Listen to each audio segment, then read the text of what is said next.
오늘은 신명기 19장입니다.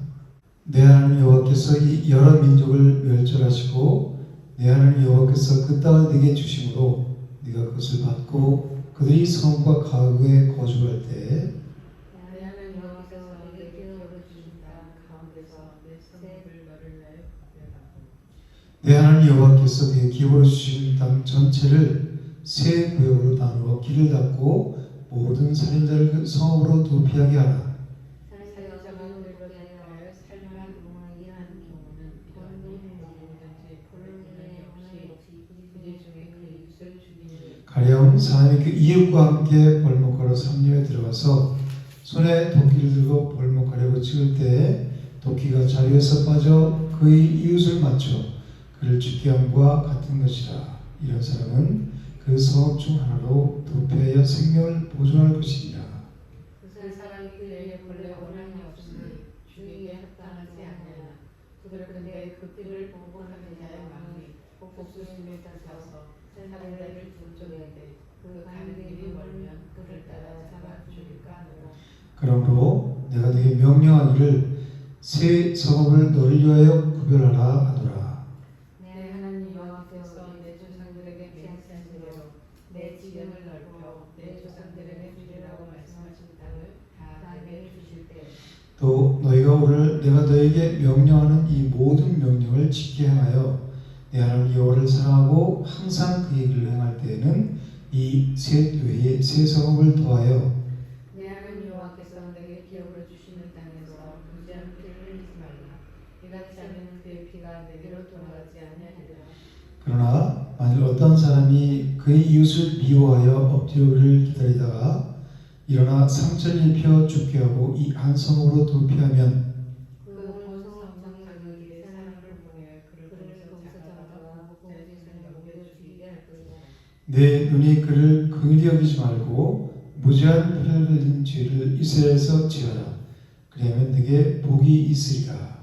내 하나님 여호와께서 내게 주어 차지하게 하신 땅 곧 내 손을 설거진 기업의 땅에서 조상이 정한 내 이웃의 기물표를 옮기지 말리라.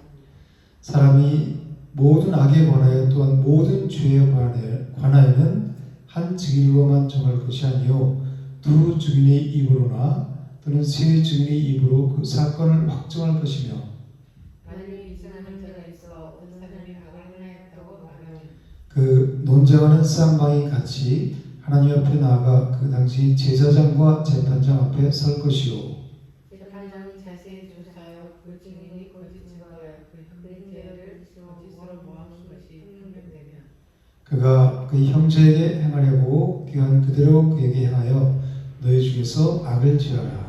그러면 그 남은 자들이 듣고 두려워하여 다시는 그런 악을 너희 중에서 행하지 아니하리라. 다 같이 읽겠습니다. 내 눈이 긍휼히 여기지 말라. 생명에는 생명으로, 눈에는 눈으로, 이에는 이로, 손에는 손으로, 발에는 발로이니라. 아멘. 신명기 19장은 도피성에 관한 규례를 말씀하고 있어요. 신명기는 모세가 가나안 땅을 바라보면서 2세대들에게 설교를 하는 거죠. 모세의 설교 세편으로 이루어진 것이 신명기라고 했잖아요. 가나안 땅을 바라보면서 너희가 저 땅에 들어가게 되면 가장 먼저 할 일이 뭐라고 했어요? 새 성읍을 구별해서 살인자들이 그 성읍으로 피할 수 있도록 길을 닦으라고 말씀하세요. 그런데 조건이 있죠. 도피성은 살인자라고 해서 다 들어갈 수 있는 곳이 아니죠. 사제를 보면 그 조건이 뭐예요? 원한이 없이 부시 중에 살인한 자만 들어갈 수 있다는 거예요. 근데 우연히 일어난 사고라도 그 사람이 죽게 되었으면 그 가족들의 입장이 어때요? 그 가족들의 입장은 다를 수 있죠. 정말 우연히 죽은 것인지 알 수도 없고 사랑하는 가족이 죽었는데 가만히 있을 사람이 있겠어요? 복수심에 타서 그 사람을 쫓아가서 죽일 수 있겠죠. 그래서 6절에 뭐라고 말씀하세요? 그 사람이 그에게 본래 원한이 없으니 죽이기에 합당하지 아니하나 되었건대 그 피를 보복하는 자의 마음이 복수심에 불타서 살인자를 뒤쫓는데 그 가는 길이 멀면 그를 따라 잡아 죽일까 하노라. 가족들이 복수심에 불타서 쫓아가서 그 사람을 죽일 수 있다는 거예요. 그래서 하나님께서 도피성을 만드는데 그 사람이 속히 달려갈 수 있도록 길을 닦으라고 말씀하시는 거예요. 하나님께서는 이스라엘 백성들에게 그 가나안 땅만 주신 것이 아니라 그 언약 백성들이 그 가나안 땅에 들어가서 억울한 죽음을 당하지 않게 하시고 무분별한 복수가 일어나지 않도록 하기 위해서 이 도피성 제도를 마련해 주신 거예요. 여호수아 20장 한번 볼게요. 1절부터 9절까지. 여호와께서 여호수아에게 말씀하여 이르시되 이스라엘 자손에게 말하여 이르기를 내가 모세를 통하여 너에게 말한 도피성들을 너희를 위해 정하여 부지 중에 실수로 사람을 죽인 자를 그리로 도망하게 하라. 이 너희를 위해 피해 보복자를 피할 곳이니라. 이 성읍들 중에 하나에 도피하는 자는 그 성읍에 들어가는 문 어귀에 서서 그 성읍의 장로들의 귀에 자기의 사건을 말할 것이요 그들은 그를 성읍에 받아들여 한 곳을 주어 자기들 중에 거주하게 하고 피해 보복자가 그의 뒤를 따라온다 할지라도 그들은 그 살인자를 그의 손에 내주지 말지니 이는 본래 미워함이 없이 부지 중에 그의 이웃을 죽였습니다. 그 살인자는 회중 앞에 서서 재판을 받기까지 또는 그 당시 대제사장이 죽기까지 그 성읍에 거주하다가 그 후에 그 살인자는 그 성읍 곧 자기가 도망하여 나온 자기 성읍 자기 집으로 돌아갈지니라 하라 하십니다. 이에 그들이 납달리 산지 갈릴리 게데스와 에브라임 산지 세겜과 유다 산지 기앗 아르바 곧 헤브론과 여리고 동쪽 요단 저쪽 르벤 지파 중에서 평지 광야의 베셀과 갓 지파 중에서 길란 라못과 므낫세 지파 중에서 바산 골란을 구별하였으니 이는 곧 이스라엘 모든 자손과 그들 중에 거리하는 거림을 위하여 선정된 성읍들로서 누구든지 부지 중에 살게 한 자가 그리로 도망하여 그가 회중 앞에 설 때까지 피해 보복자의 손에 죽지 아니하게 하기 위함이라. 이 도피성은 이 요단강을 기준으로 동쪽과 서쪽에 각각 세 곳씩 나뉘어서 배치됐어요. 7절에 보면 요단강 서쪽에 있는 도피성 세 곳은 모두 뭐가 있어요? 다 산지가 있죠. 그래서 납달리의 산지, 에브라임 산지, 유다 산지. 왜 도피성을 산지에 뒀을까요? 멀리서도 잘 보이고 쉽게 찾을 수 있게 하기 위해서 산지에다 둔 거예요. 이 산은 종종 하나님과의 만남 그리고 하나님의 보호를 상징하는 장소로 나타나요. 그래서 도피성이 산지에 있다는 것은 하나님께서 이 죄인을 보호하시고 살리신다는 의미를 가지고 있어요. 그 시편 121편 1절에 뭐라고 말씀하세요? 내가 산을 향하여 눈을 들리라. 나의 도움이 어디서 올까? 이렇게 말씀하시고 있잖아요. 그럼 동쪽에도 다 산지에 있어야 될 거 아니에요, 그죠? 근데 8절에 보면 요단 동쪽에는 산지라는 말이 하나도 없죠. 왜 그랬을까요? 이 요단 서쪽은 산도 있고 골짜기도 있고 평지도 있고 그래서 그 지역이 복잡하게 돼 있어요. 그래서 산지 높은 곳에 뒀단 말이에요. 근데 이 요단 동쪽은 이 전체가 다 높은 지대예요. 고원지대란 말이에요. 그래서 굳이 산지라는 것을 강조할 필요가 없었던 거예요. 그런데 동쪽이나 서쪽이나 지역은 달랐지만 그 목적은 다 똑같았단 말이에요. 실수로 부지 중에 살인한 자들은 누구든지 어디에서든지 신속하게 보호받을 수 있게 하신 거란 말이에요. 그렇다면 여기 보면 이 7절 8절을 보면 그 이스라엘 12지파 중에서 6지파만 나왔죠. 그죠? 도피성이 6개니까 6지파죠. 그 왜 나머지 6지파는 기록되지 않았을까요? 그게 어떤 지파만 택해 준 게 아니란 말이에요. 12지파 모두 다 똑같이 어느 성읍으로나 가까운 데로 도피해서 그 도피성으로 피할 수 있었어요.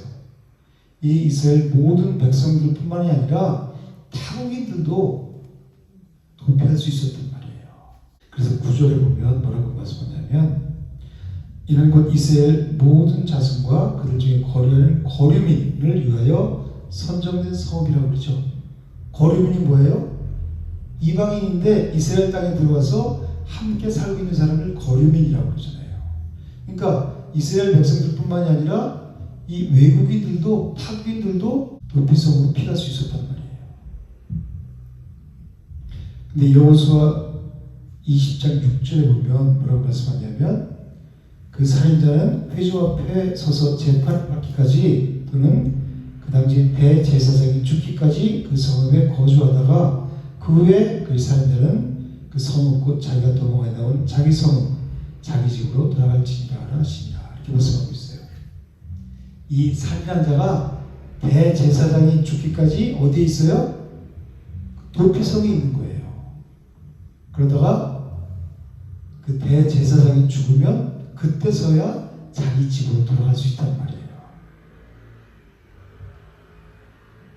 그렇다면 그에게는 이 대제사장의 죽음이 자유와 해방을 주는 것이죠. 대제사장이 죽어야 자기는 이제 집으로 들어가서 살 수 있잖아요. 이것은 무엇을 말씀하고 있을까요? 히브리서 4장 4절에 보면 그러므로 우리에게 큰 대제사장이 계시니 승천하신 이 곧 하나님의 아들 예수시라 이렇게 말씀하고 있어요. 이 대제사장은 누구를 예표하고 있어요? 예수 그리스도를 예표하고 있는 거예요. 즉 예수 그리스도의 십자가 사건을 예표하는 거란 말이에요. 예수 그리스도께서 십자가에서 죽어야 우리 죄인들이 살 수 있다는 거예요. 자유를 누릴 수 있다는 거예요. 해방될 수 있다는 거예요. 그래서 히브리서 9장 12절에는 염소와 송아지의 피로 하지 아니하시고 오직 자기의 피로 영원한 속죄를 이루사 단번에 성소에 들어가셨느니라 이렇게 말씀하시죠. 예수 그리스도가 십자가의 죽으심으로 우리가 자유를 해방을 누렸단 말이에요. 사도 바울 로마서 8장 1절 2절에서 뭐라고 그래요? 그러므로 이제 그리스도 예수 안에 있는 자에게는 결코 정죄함이 없나니 그리스도 예수 안에 있는 생명의 성령의 법이 죄와 사망의 법에서 너를 해방하였습니다. 이렇게 말씀하시죠. 대제사장이신 예수 그리스도가 십자가에서 죽으시면 그 죄인은 자유와 해방을 누리는 거예요. 그리고 이제 8절에서 10절 이제 돌아왔어요. 신명기로 19장 8절에서 10절 말씀 보면 우리 한번 읽어볼게요. 내 하나님 여호와께서 내 조상들에게 맹세하신 대로 내 지경을 넓혀 내 조상들에게 주려고 말씀하신 땅을 다 내게 주실 때 또 너희가 오늘 내가 너에게 명하는 이 모든 명령을 지켜 행하여 내 하나님 여호와를 사랑하고 항상 그의 길로 행할 때에는 이 셋 외에 세 성을 더하여 내 하나님 여호와께서 내게 기호를 주신 땅에서 무지한 피를 흘리지 말라. 이같이 하면 그의 피가 너에게로 돌아가지 아니하리라 이렇게 말씀하세요. 이 아브라함에게 주시겠다고 맹세하신 언약하신 그 언약의 땅 가나안 땅을 다 정복하게 되면 새 성읍을 더해서 무죄한 피를 흘림이 없게 하라고 하나님께서 말씀하고 계시죠. 근데 이것도 히브리서 기자가 히브리서 6장 18절에서 뭐라고 말씀하시냐면 앞에 있는 소망을 얻으려고 피난처를 찾은 우리에게 큰 안위를 받게 하려 하십니다. 이렇게 말씀하거든요. 그러니까 우리는 하나님의 은혜로 그 도피성을 향해서 전력 질주한 사람들이란 말이에요. 그리고 이제 우리는 그 안에서 참 평안과 그리고 그 소망을 가진 자들이에요. 그걸 말씀하고 있는 거예요. 그리고 이제 11절 12절 말씀에는 무지 중에 살인한 자가 아니라 고의로 사람을 죽였을 경우에는 보복자의 손에 넘겨서 죽게 하라 그렇게 말씀하시죠. 하나님은 사랑의 하나님이시죠. 그렇지만 하나님은 공의의 하나님이세요. 이 하나님의 공의도 하나님의 사랑 안에 다 포함되는 거예요. 하나님의 사랑과 하나님의 공의가 만나는 것이 어디죠? 십자가예요. 왜 그래요? 죄의 삭은 사망이죠. 사망이기 때문에 예수님께서 우리 인간의 죄를 대신 짊어지시고 십자가에서 죽으셨어요. 하나님의 공의로운 심판을 받으신 거예요. 그래서 십자가는 하나님의 사랑과 하나님의 공의가 같이 만드는 것이 십자가예요. 그리고 이제 14절에 보면 조상이 정한 이웃의 경계를 옮기지 말라 이렇게 말씀하세요. 고대 이스라엘에서는 돌이나 어떤 그 표시로 인해서 땅의 경계를 이렇게 정했어요. 근데 그것을 몰래 그 경계를 옮기면 어떻게 되는 거예요? 다른 사람들의 땅을 빼앗는 것이 되는 거죠. 근데 대부분 힘 있는 사람들이 이 약자의 땅을 이렇게 빼앗잖아요. 그죠? 그래서 자신의 삶의 터전을 잃고 노예로 전락하는 것을 막기 위해서 하나님께서 법적 장치로 이렇게 이웃의 경계표를 옮기지 말라 이렇게 말씀하신 거예요. 이것은 무엇을 뜻하냐면 죄로 인해서 우리는 영적 기업을 잃어버렸죠. 하늘 기업을 잃어버렸잖아요. 그죠? 그 잃어버린 기업을, 하늘 기업을 다시 회복시켜 주실 분이 누구예요? 예수 그리스도죠. 예수 그리스도의 사역을 예표하고 있는 거예요. 하나님은 자기 백성에게 영원한 기업을 나눠주시죠. 그리고 끝까지 그것을 보존하시는 신실하신 하나님이세요. 우리에게 천국을 주시고 그것을 끝까지 천국을 누리게 하시잖아요. 지켜주시잖아요. 근데 이 도피성은 그 살인자가 성 안에 있는 동안에는 절대로 그 사람을 죽일 수가 없게 하나님 법으로 딱 만들어 놓으신 거예요. 목자 와서 죽이면 어떻게 될까요? 그 사람은 불법적인 살인자가 되는 거예요. 하나님께서 율법으로 그들을 이렇게 보호하신 거란 말이에요.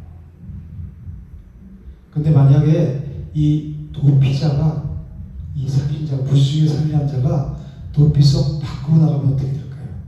민수기 35장 한번 볼게요. 35장 25절 피를 보복하는 자의 손에서 살인자를 건져내어 그가 피하였던 도피성으로 돌려보낼 것이요 그는 거룩한 기름 부음을 받은 대제사장이 죽기까지 거기 거주할 것이니라. 그러나 살인자가 어느 때든지 그 피하였던 도피성 지역 밖에 나가면 피를 보복하는 자가 도피성 지역 밖에서 그 살인자를 만나 죽일지라도 피 흘린 죄가 없나니 이는 살인자가 대제사장이 죽기까지 그 도피성에 머물러야 할 것입니다. 대제사장이 죽은 후에는 그 살인자가 자기 소유의 땅으로 돌아갈 수 있느니라. 살인자는 이 도피성 밖으로 나가면 보호를 받지 못하죠. 보복자가 그를 죽여도 죄가 없게 되는 거란 말이에요. 이것은 뭐를 말씀하고 있냐면 하나님의 언약 안에 있는 자만이 생명이 보장된다는 것을 말씀하고 있어요. 하나님의 언약 밖으로 나가면 보장이 안 되는 거예요. 그리스도 안에 있어야 우리가 생명을 누릴 수 있다는 거예요. 이 도피성은 온 인류의 피난처가 되시는 예수 그리스도에 대한 예표예요. 모든 인간은 죄로 인해서 이 율법의 심판과 죽음의 유기에 처해 있어요. 이 도피성이 살인자에게 유일한 살 길이었죠. 그렇듯이 예수 그리스도는 하나님의 공의로운 심판으로부터 우리가 피할 수 있는 유일한 피난처예요. 구약에서는 부주 중에 살인한 자들만 도피성으로 피해서 생명을 보존할 수 있었죠. 근데 지금은 어때요? 누구든지 피난처 되시는 예수 그리스도께 나아갈 수 있게 하셨어요. 로마서 10장 13절에 뭐라 그래요? 누구든지 주의 이름을 부르는 자는 구원을 받으리라 이렇게 말씀하고 있어요. 그런데 문제가 뭐냐면 길이 열렸는데 도피성으로 가는 길을 아무리 잘 닦아놔도 부지 중에 살인한 자가 도피성으로 안 가. 그럼 어떻게 돼요? 죽임을 당할 수 있는 거죠. 도피성 안으로 들어가야만 법적인 보호를 받고 그 사람이 생명을 보존할 수 있는 거란 말이에요. 참된 안식처가 되시고 피난처가 되시고 도피성이 되시는 예수 그리스도께로 나아가는 자들은 그렇게 많지가 않아요. 왜 그랬냐면 초점이 다른 곳에 있기 때문에 그래요. 나 예수님 믿는다고 교회로 왔지만 교회 안에서도 정말 그 예수님께 나가는 자들이 많지가 않아요. 요한복음 5장 39절 40절에서 뭐라고 말씀하시냐면 너희가 성경에서 영생을 얻는 줄 알고 성경을 상고하거니와 성경을 연구하거니와 이 성경이 곧 내게 대하여 증언하는 것이니라. 그런 말씀하시죠. 이 성경은 다 예수 그리스도에 대해서 증언하는 책이라는 거예요. 그러나 너희가 영생을 얻기 위하여 내게 오기를 원하지 아니하는도다. 이렇게 말씀하세요. 저는 39절부터 40절이 더 중요하다고 생각해요. 성경은 다 예수 그리스도예요. 그죠? 여기에 눈을 뜬 것만 해도 중요한데 거기에서 머무르면 안 된다는 거예요. 성경은 예수 그리스도지만 그걸 통해서 살아계신 예수 그리스도께로 그 도피성 피난처에 있는 예수 그리스도께로 나가야 된다. 그리스도 안으로 들어가야 된다는 거예요. 그런 자들이 생명을 보존하고 누릴 수 있는 거예요. 그런데 중요한 것은 뭐예요? 내가 죄인임을 깨달아야 돼요. 죄의 삭은 사망이죠. 내가 사망 가운데 거하고 있구나. 그리고 영원한 영벌에 처하게 되는 것을 깨달아야 도피성의 필요성을 느끼고 그걸 피할 거 아니에요. 예수 그리스도께로.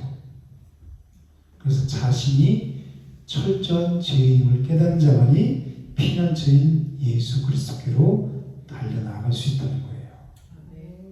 그리고 이제 15절부터 21절까지는 참 증인과 거짓 증인에 대한 규례를 말씀하시고 있어요. 우리가 살아가는 이 시대는 무엇이 진실이고 무엇이 거짓인지 정말 분별하기 힘든 시대에 살고 있어요. 그만큼 세상이 타락했다는 거예요. 15절 말씀 보면 뭐라고 말씀하냐면 사람의 모든 악에 관하여 또한 모든 죄에 관하여는 한 증인으로만 정할 것이 아니요 두 증인의 입으로나 또는 세 증인의 입으로 그 사건을 확정할 것이며 이렇게 말씀하고 있어요. 왜 두세 증인을 세우라고 말씀하시죠? 만물보다 거짓되고 심히 부패한 것이 뭐라 그랬어요? 우리 사람의 마음이라고 그랬죠. 그리고 사람은 누구나 다 자기 중심적으로 보고 듣고 생각한단 말이에요. 그렇기 때문에 이 한 사람의 증언은 악의적인 거짓 증언일 수 있다는 거예요.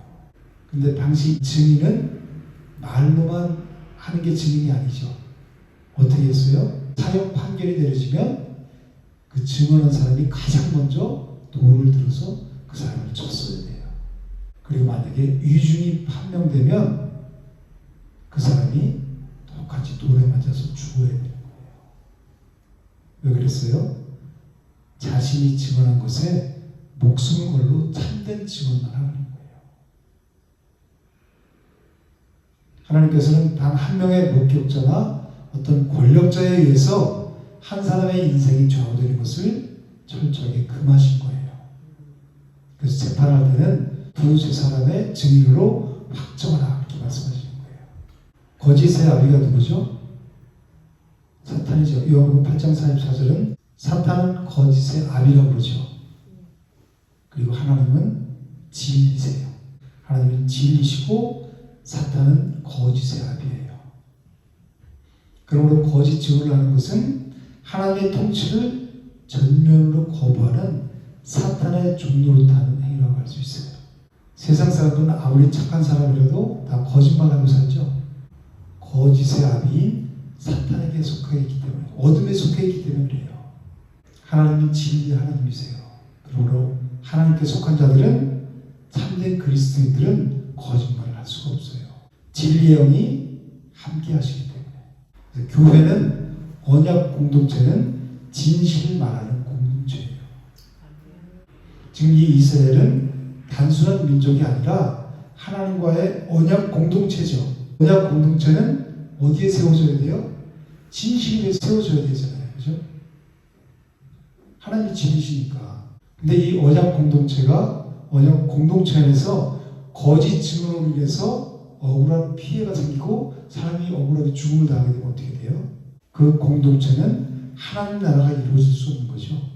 그래서 하나님께서 이 공동체 안에 억울한 피해자가 생기지 않게 하신 것은 하나님 나라는 온전히 진리 위에 세워져야 한다는 것을 의미하고 있어요. 그리고 이제 17절 보면 그 논쟁하는 쌍방이 같이 하나님 앞에 나아가 그 당시 제사장과 재판장 앞에 설 것이요 이렇게 말씀하고 있어요. 재판을 받으러 나가는 것을 여호와 앞에 나가는 것으로 말씀하고 있어요. 이 모든 판결의 최종적인 권위는 누구한테 있어요? 하나님께 있죠. 이 제사장과 재판장은 하나님의 대리자예요. 이제 21절에서는 뭐라고 그러냐면 눈에는 눈으로 이에는 이로 동해보호법을 말씀하고 있죠. 똑같이 보복해 주는 거예요. 눈에는 눈, 이에는 이, 생명은 생명. 과잉 보복하는 것을 막게 하기 위한 거예요. 사랑이란 말이에요. 하나님의. 내 눈이 긍휼히 여기지 말라. 그렇게 말씀하시죠. 왜 이 사람들을 긍휼히 여기지 말라고 말씀하실까요? 이 말씀은 예수 그리스도의 십자가에서 그대로 나타났어요. 하나님께서는 전혀 긍휼을 베풀지 않으셨어요. 우리가 지은 죄의 대가를 누구에게 쏟아부으셨죠? 자기 아들인 예수 그리스도께 쏟아부으셨잖아요. 똑같이 하나님께서 우리가 지은 죄를 자기 아들에게 다 담당하게 하신 거란 말이에요. 그래서 긍휼히 여기지 말라고 말씀하시는 거예요. 이것은 뭐냐면 예수 그리스도의 십자가를 예표하고 있는 거예요. 그렇죠. 하나님의 공의가 심판을 해야 그래야 우리가 살기 때문에. 그래서 그리스도 안에 있는 자들은 더 이상 정죄함을 받지 않는 거예요. 난 더 이상 정죄함 없네. 난 주 보혈 아래 있네. 십자가의 보혈로 우리가 그 정죄함에서 벗어나서 자유와 해방을 누리잖아요. 그래서 그 십자가의 사랑이 우리를 하나님과 화목하게 하셨고 그 십자가의 사랑이 우리를 살리셨어요. 그 십자가의 사랑이 우리를 새롭게 하셨고 그 십자가의 사랑이 우리를 자유케 하셨어요. 그리고 그 십자가의 사랑이 우리에게 참 소망, 영원한 소망을 주셨어요. 그래서 하나님의 공의가 완성된 십자가 안에서 우리는 참된 자유와 평강을 누리고 그리고 영원한 생명을 누릴 수 있게 하신 거예요. 하나님은 우리의 영원한 피난처가 되시죠. 그러나 그것을 머리로만 아는 것은 아무런 도움이 되지 않아요. 어떻게 해야 돼요? 피난처 안으로 들어가야 돼요. 그리스도 안으로 생명 안으로 들어가야 되는 거예요. 도피성이 있다는 것은 알아. 그렇지만 들어가지 않으면 어떻게 돼요? 죽는 거예요. 율법은 우리를 계속해서 정죄하죠. 우리 주일을 배웠죠. 길 위에 있을 때 하나님과 화해를 힘쓰라고 그러잖아요. 그죠? 법정에 가면 법대로 심판받을 수는 없어요. 그럴 때 길 위에 있을 때 지금 이 시간에 지금 말씀을 듣는 이 시간에 우리가 하나님과 화해하기를 힘써야 되는 거예요. 그 안으로 돌피성 안으로 달려가기를 힘써야 된다는 거예요. 우리가 아무리 복음을 깨달았다고 해도 성경을 아무리 많이 읽고 달달달달 외운다고 하더라도 이 유대인들처럼 그렇다고 하더라도 이 생명의 원천이신 그리스도께로 나가지 않으면 아무 소용이 없어요. 지식에 불과한 거예요. 그래서 예수님께서 요한복음 5장 40절에서 그렇게 말씀하시잖아요. 너희가 영생을 얻기 위하여 내게 나오기를 원하지 아니하는도다. 나는 이 생명의 원천이신 그 주님 앞에 나아가고 있는가? 나는 그 그리스도 안으로 도피성 안에 지금 있는가? 가장 귀한 금이 지금이라고 말했죠. 미루지 않고 바로 지금 우리의 참된 아시처이신 예수 그리스도 앞에 나가심으로 죄와 세상을 이기고 늘 주님이 주신 놀라운 평안과 기쁨을 하나님 나라를 누리는 귀하고 복된 삶을 살아가시기를 주님의 이름으로 축복합니다.